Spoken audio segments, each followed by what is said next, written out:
મિત્રો, ભારતમાં હોળીનો તહેવાર ઊંડા ધાર્મિક અને સાંસ્કૃતિક મૂળ ધરાવે છે.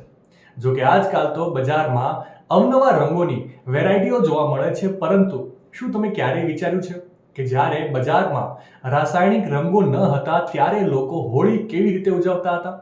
વાસ્તવમાં ભારતમાં હોળીની પરંપરા ફક્ત મનોરંજન માટે નથી, શ્રદ્ધા, પ્રેમ અને પ્રકૃતિની એક વાર્તા પણ છે. નિષ્ણાંતોના મત મુજબ એવું માનવામાં આવે છે કે ભગવાન શ્રી કૃષ્ણ સૌ પ્રથમવાર રાધાજી અને તેમના મિત્રો સાથે વ્રજમાં રંગોવાળી હોળી રમ્યા હતા અને ત્યારથી વ્રજમાં રંગોથી હોળીની પરંપરાનો જન્મ થયો. જોકે પ્રાચીન સમયમાં રંગો તો હતા, પરંતુ આજકાલ જોવા મળે છે એવા રાસાયણિક રંગો ન હતા.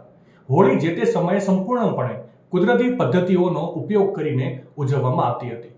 લોકો પલાશના ફૂલોને પાણીમાં પલાળીને કેસરી રંગ તૈયાર કરતા હતા. આ રંગ ત્વચા માટે સુરક્ષિત માનવામાં આવતો હતો.